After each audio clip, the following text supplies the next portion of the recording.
Hello everyone, I am Manya Malhotra from Chandigarh Career Group, your English teacher.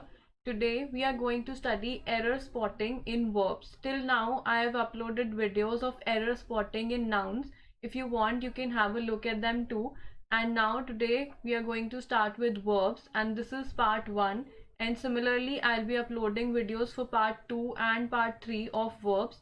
So today let us begin with verbs. The first sentence is the rise and fall of the tide are due to lunar influence. Now in this sentence what is the error that we have to find out? अब अगर आप यहाँ पर देखें, यहाँ पर लिखा हुआ है आर ड्यू टू। ठीक है, अब हमें एक बात पता है कि जब भी हमने कभी भी वर्ब्स की बात करनी है तो जो भी हमारा वर्ब लगा होगा, यहाँ पे आर हमारा क्या है, ऑक्सिलरी वर्ब है। तो वर्ब जब भी लगता है वो हमेशा सब्जेक्ट के हिसाब से लगता है, तभी हमारी क्या बनती है, सब्जेक्ट वर्ब एग्रीमेंट। तो जो भी हमारा वर्ब लगा होगा वो हमें सब्जेक्ट को ध्यान में रख के लगाना है। और यहाँ हमारा सब्जेक्ट जो है वो है the rise and fall of the tide. ठीक है, तो अभी अगर हम यहाँ पर देखें तो राइज जो है उसके साथ एक आर्टिकल लगा हुआ है द, और फॉल जो है, अगर आप सोच रहे हो कि राइज एंड फॉल दो चीजें हैं और उसके साथ तो आर ही लगना चाहिए क्योंकि प्लूरल है, तो ऐसा नहीं है। क्योंकि हमारा रूल है कि जब भी हमारे पास मान लीजिए दो चीजें एंड से हमने जोड़ रखी हैं, एक है राइज और एक है फॉल, लेकिन राइज से पहले एक आर्टिकल गिवन है और फॉल से पहले कोई भी आर्टिकल गिवन नहीं है, तब इस केस में हमें क्या करना है कि जिस चीज के साथ आर्टिकल गिवन है सिर्फ उसे देखना है कि वो चीज सिंगुलर है या प्लूरल है। एंड के बाद जिसके बाद आर्टिकल नहीं है उस चीज को हमने इग्नोर करना है, और सिर्फ जिसके साथ आर्टिकल है उसे देखना है कि वो सिंगुलर है या प्लूरल। तो अगर बात करें द राइस की, सिर्फ एक बार हमने बोला द राइस, तो ये सिंगुलर चीज की बात हो रही है, तो इस हिसाब से हमारे पास यहाँ पे आर की जगह क्या आना चाहिए था, is the rise and fall of the tide is due to lunar influence। तो ये बनेगा आपका correct sentence. Moving on to the next sentence, many a man have succumbed to this temptation। अब यहाँ पे देखिए जितनी भी बार आपके पास ऐसी चीज आए many a, ये एक फ्रेज है हमारे पास मैनी अ, तो जब भी ये आपको देखने को मिले, मैं मैनी की बात नहीं कर रही हूँ, ध्यान में रखिए मैनी अलग है। जैसे हम बोलते हैं many students are studying in the class, उसमें हम सब कुछ प्लूरल लेते हैं। पर अगर मैं बात कर रही हूँ मैनी अ की, तो उसके साथ हमेशा क्या लगेगा, singular noun plus singular pronoun plus singular verb. तो मतलब जहां पे आपको दिख जाए मैनी अ, मतलब कि वहां पे आपके पास क्या आएगा, सब कुछ सिंगुलर आएगा, नाउन हो, प्रोनाउन हो या फिर वर्ब हो। तो अब देख लेते हैं, अगर हम देखें मैनी अ के बाद मैन नाउन है, ये तो है सिंगुलर, तो बिल्कुल सही है। उसके बाद वर्ब जो यहाँ पे लगा है, अगर प्रोनाउन लगा होता तो उसे भी चेक कर लेते, बट यहाँ पे सिर्फ वर्ब लगा है। तो अगर वर्ब देखें तो यहाँ लिखा है हैव क्या होता है हमारा प्लूरल वर्ब, पर हमने बोला सिंगुलर वर्ब लगना चाहिए, तो यहाँ हमें लिखना चाहिए क्या था, has. Many a man has comed to this temptation. तो ऑप्शन बी आपका जो होगा आंसर। Moving on to the next sentence. The newer type of automatic machines wash clothes faster। अब इसमें अगर हम देखते हैं तो क्या करना है, देखो अब यहाँ पे हमारा जो वर्ब है, वर्ब क्या है हमारे पास, वॉश है। अब हमें एक चीज पता है कि जब भी सिंगुलर वर्ब होता है, मान लो मैं बोलूं राम स्लीप्स, और मान लो मैंने बोला दे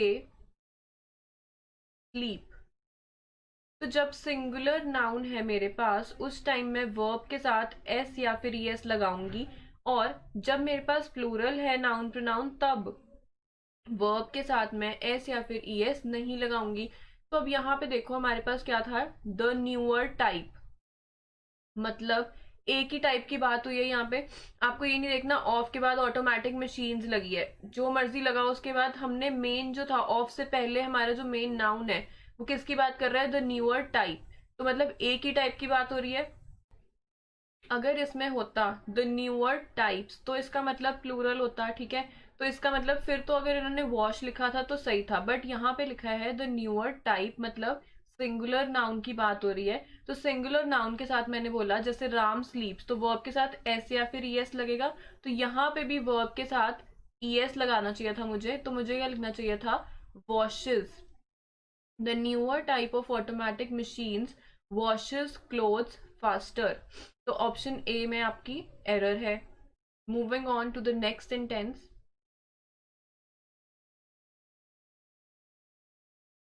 Each of the students in the computer class has to type their own research paper this semester.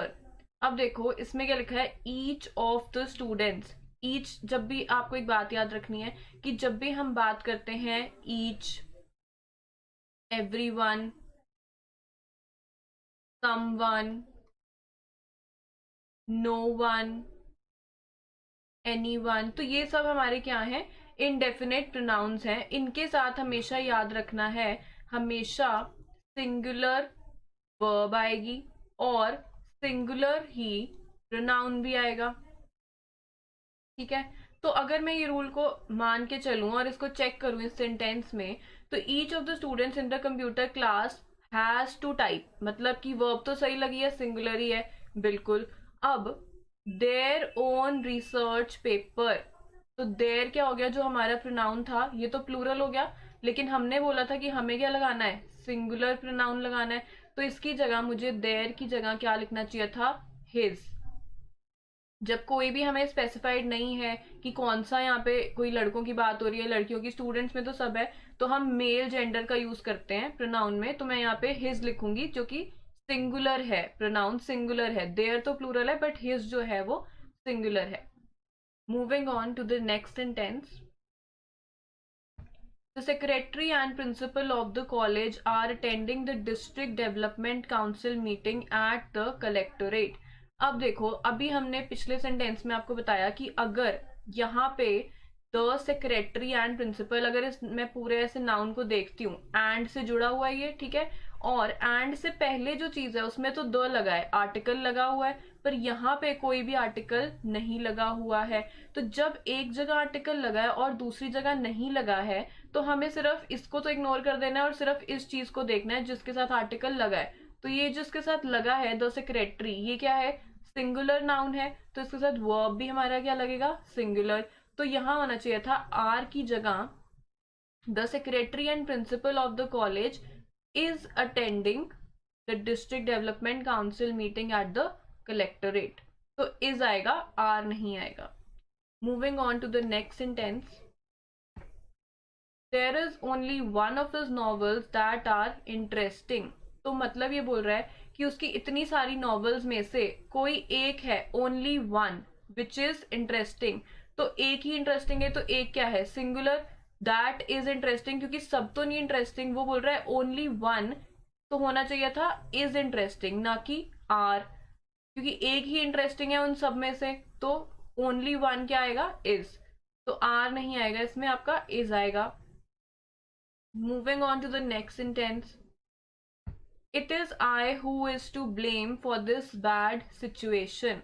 अब देखो इसमें इन्होंने यहाँ पे who जो लिखा है ये रिलेट करने के लिए लिखा है, किसको, I को, जो हमारा सब्जेक्ट है यहाँ पे I, ठीक है। तो कौन ब्लेम करने के लिए, इसने बोला कि मैं ही हूं जिसको इस सिचुएशन के लिए ब्लेम किया जाना चाहिए। तो मतलब कि ये हु क्या बता रहा है हमें, ये आई की तरफ ही इशारा कर रहा है, इट इज आई। तो जब भी हम ऐसा कोई रिलेटिव प्रोनाउन लगाएंगे तो उस केस में क्या करेंगे, जो हमारा सब्जेक्ट है वर्ब भी उसी के हिसाब से लगाएंगे। तो अगर मान लो मैं इस हु को भूल जाती तो मैं क्या बोलती, it is I who is to blame. पर ऐसा तो कभी नहीं होता, आई के साथ हम इज नहीं यूज करते, आई के साथ क्या बोलते हैं, am, I am to blame, है ना। तो इसका मतलब अगर यहाँ पे हु भी आ गया तो वो रिलेट तो आई को ही कर रहा है, तो आई के हिसाब से ही हमारा वर्ब आएगा, और आई के साथ क्या लगता है, एम। तो आपका सेंटेंस होना चाहिए, It is I who am to blame for this bad situation. Moving on to the next sentence. Patience as well as perseverance are necessary for success.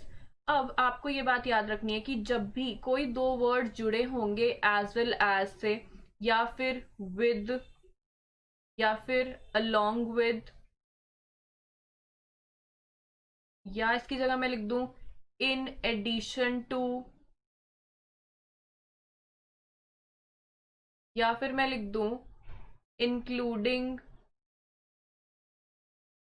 तो अगर मुझे ऐसे वर्ड्स दिख जाएं कि दो वर्ड्स जैसे पेशेंस और प्रिजर्वेंस, ये दो वर्ड्स किससे जुड़े हैं, एज वेल एज से, या फिर अगर कोई भी words with, along with, in addition to, including, इनसे अगर कोई भी दो हम मतलब सब्जेक्ट्स को जोड़ रहे हैं, तो इस केस में हमने क्या करना है कि जो हमारा पहला सब्जेक्ट होगा सेंटेंस में, जो पहले नंबर पे है, उसको देखना है कि ये क्या है, ये सिंगुलर है या फिर ये प्लूरल है, और उसी के हिसाब से हम लगाएंगे अपना वर्ब, जो यहाँ पे क्या है, आर। तो पेशेंस को अगर मैं देखूं एज वेल एज से पहले क्या आ रहा है, पेशेंस, तो ये हमारे पास सिंगुलर है, इसलिए आर की जगह यहाँ पर क्या आएगा, इज।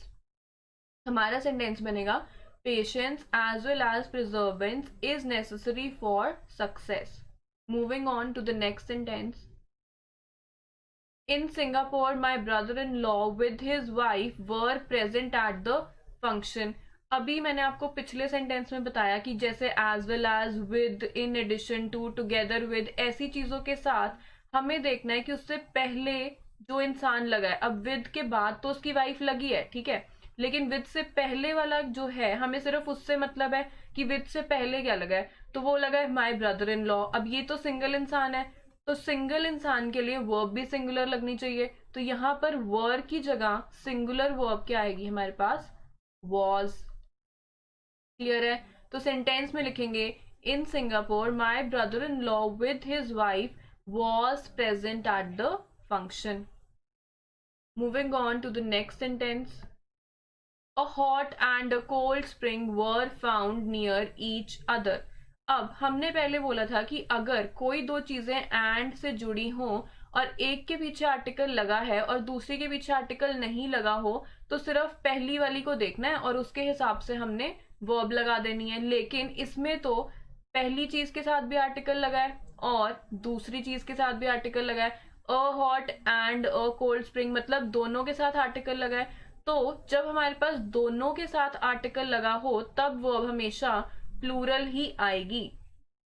जैसे कि हम हमेशा करते हैं, या तो आपके पास दोनों के साथ ही नो आर्टिकल हो, ठीक है, नो आर्टिकल, या तो दोनों चीजों में आर्टिकल प्रेजेंट नहीं है, या फिर दोनों ही चीजों में आर्टिकल प्रेजेंट है, तो इन केसेस में आपको क्या करना है, प्लूरल वर्ब लगाना है, ठीक है। लेकिन अगर पहले में आर्टिकल हो और दूसरे में ना हो, फिर आपको सिर्फ पहले आर्टिकल जिसके साथ आर्टिकल लगी है सिर्फ उसके हिसाब से वर्ब लगाना है। तो यहाँ पे अब दो चीजें हैं, प्लूरल वर्ब लगा हुआ है, वर्ब बिल्कुल सही है ये सेंटेंस, तो इसमें आपका नो एरर आएगा।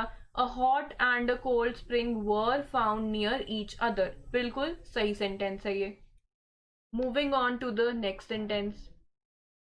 Either of the road leads to the park. अब ईदर और का हम यूज किस लिए करते हैं, चॉइस के लिए, है ना। तो अगर आप दो चीजों में से, दो में से आपको जब कोई एक चूज करनी हो तब हम क्या यूज करते हैं, ईदर और, नीदर नॉर। तो ईदर ऑफ द रोड नहीं होगा, रोड्स होगा, क्योंकि रोड्स तो प्लूरल है, उसमें से आपको एक रोड जो आप चूज करोगे वो लीड करती है पार्क को। तो चूज जिसमें से आपने किया वो तो प्लूरल है, लेकिन चूज एक करिए ईदर, तो हमेशा यहाँ पे प्लूरल नाउन रहेगा। Either of the roads leads to the park. Moving on to the next sentence. One of my aspiration is to become a doctor. अब आप इसमें से देखो, आपकी जैसे पिछले सेंटेंस में देखा रोड्स तो प्लूरल थी, उसमें से ईदर आपने चूज करनी थी, तो इसमें से भी आपकी एक एस्पिरेशन जो है वो बहुत, पहले तो आपकी बहुत सारी एस्पिरेशंस होंगी, है ना, तो वो एस्पिरेशंस क्या होनी चाहिए, प्लूरल, यहाँ एस लगेगा, मतलब उसमें से आपकी बहुत सारी एस्पिरेशंस में से एक क्या है कि आप डॉक्टर बनना चाहते हो, है ना। तो मतलब वन एस्पिरेशन ये है कि आप डॉक्टर बनना चाहते हो, लेकिन वन ऑफ क्या होगी, वन ऑफ तो मैनी होगी, कोई चीज आप चूज कर रहे हो, वन किस में से चूज करोगे, मैनी में से, तो जो मैनी होंगी वो क्या होंगी, प्लूरल। तो वन ऑफ माई एस्पिरेशंस आएगा यहाँ पे, one of my aspirations is to become a doctor. Moving on to the next sentence, the whole block of flats including 2 shops were destroyed in fire। अभी मैंने आपको पीछे भी समझाया एक सेंटेंस में कि जहां पे वर्ड आ गया इंक्लूडिंग, तो उसमें आपको क्या करना है, सिर्फ एक चीज को देखना है जो आपकी मतलब कि जो आपके पहले सब्जेक्ट में लगी हुई है ना। तो आपने क्या लिखा, the whole block of flats including 2 shops. तो इन 2 शॉप्स को आपने, ये जो इंक्लूडिंग के बाद लगी है उनको अलग से नहीं गिनना है, वो उसी में इंक्लूड हो चुकी हैं the whole block of flats में। ठीक है, तो अब फ्लैट्स चाहे प्लूरल हो, लेकिन बात किसकी हो रही है सब्जेक्ट में, द होल ब्लॉक। ब्लॉक क्या है, ब्लॉक किसी भी चीज का हो, वो मल्टीपल चीजों का है, कोई बात नहीं। मैंने ऐसा तो नहीं लिखा द होल ब्लॉक्स, फिर अगर मैं लिखती द होल ब्लॉक्स फिर वो प्लूरल हो जाता, but the whole block of flats, उसमें जितने भी फ्लैट्स हो, लेकिन ब्लॉक तो एक ही की बात हुई है, तो वो ब्लॉक क्या है, सिंगुलर है। तो इसी के हिसाब से हम अपना वर्ब भी सिंगुलर लगाएंगे। तो ये जो वर्ब लिखा है इसको काट के मुझे क्या लिखना चाहिए था, was. The whole block of flats including 2 shops was destroyed in fire। Moving on to the next sentence, everybody, it must be admitted, have their ups and downs। अभी हमने रूल पढ़ा था कि जितने भी indefinite pronouns हैं, जितने भी indefinite pronouns हैं, जैसे कि मैंने आपको बताया था anyone, no one, everybody, somebody, ठीक है, प्रोनाउंस यहाँ पे लिखना था। तो ये सब के साथ हमेशा सिंगुलर, हमेशा क्या लगेगा, वर्ब लगेगा, सिंगुलर ही नाउन लगेगा। तो अब एवरीबडी हमारा इनडेफिनेट प्रोनाउन है, इसके साथ वर्ब जो आना था वो भी आना था सिंगुलर। तो सिंगुलर क्या होता है हमारे पास, हैज। तो हैव यहाँ पे गलत है, तो इसकी जगह हम हैज लिखेंगे। Everybody, it must be admitted, has their ups and downs. और एक और गलती यहाँ पे क्या है, देयर। देयर मैंने बोला सिंगुलर प्रोनाउन लगेगा, ठीक है, तो सिंगुलर प्रोनाउन क्या होना चाहिए था एवरीबडी की जगह, हिज, क्योंकि देयर का क्या मतलब बन जाएगा, देयर तो मतलब कि प्लूरल प्रोनाउन बन गया, हिज लगेगा, ठीक है, masculine gender along with your singular यहाँ पे प्रोनाउन लगेगा। Moving on to the next sentence, every woman in the world fervently hope that her child will be a normal and healthy baby। अब इस sentence में देखो, यहाँ पे हमारे पास फिर से क्या वर्ड आ गया, एवरी, मतलब इनडेफिनेट प्रोनाउन, तो मतलब क्या लगेगा, सिंगुलर वर्ब। ठीक है, तो अब हम अगर अपना वर्ब चेक करें, यहाँ पे होप जो है ये क्या है, प्लूरल वर्ब, क्योंकि मैंने बताया था कि सिंगुलर वर्ब के साथ हमेशा क्या लगा होता है, एस या फिर ईएस, पर यहाँ पे तो कोई एस या ईएस नहीं लगा।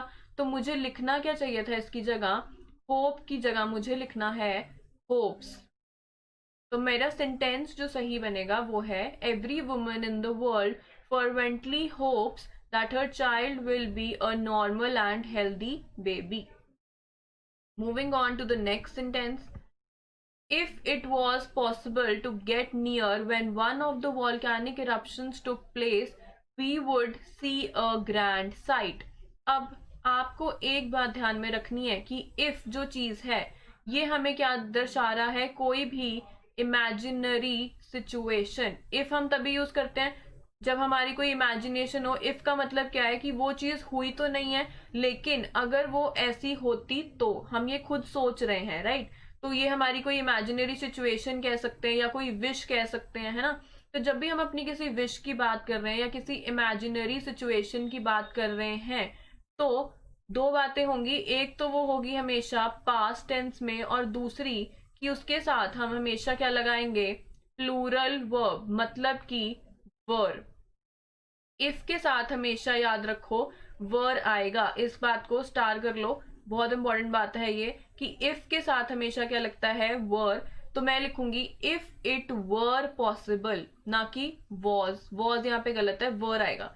If it were possible to get near when one of the volcanic eruptions took place we would see a grand sight. तो ये बनेगा आपका करेक्ट सेंटेंस। नेक्स्ट सेंटेंस है a rise in the rents and the wages have been found to go together. अब अगर यहाँ पे हम देखें तो बात किसकी हो रही है सब्जेक्ट में, अ राइज।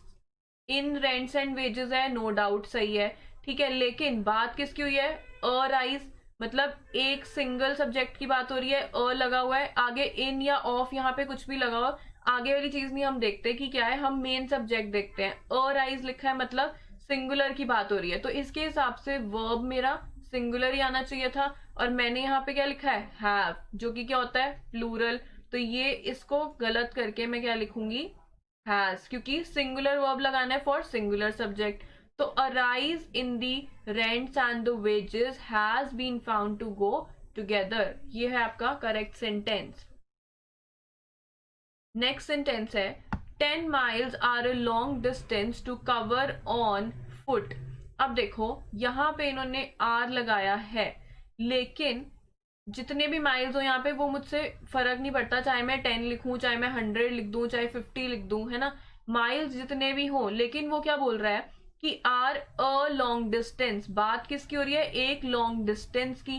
तो जब भी किसी डिस्टेंस की बात हो रही हो हम लगाएंगे सिंगुलर वर्ब, क्योंकि हम बोलते हैं ये सफर बहुत लंबा था। अब सफर में आपने चाहे 500 किलोमीटर कवर करे, चाहे 200 करे, पर सफर तो आपने एक ही कवर किया, तो वो सिंगुलर हो गया, तो इसीलिए आपको क्या लगाना है उसके लिए, सिंगुलर वर्ब। तो 10 miles is a long distance to cover on foot, ये बनेगा आपका सही सेंटेंस।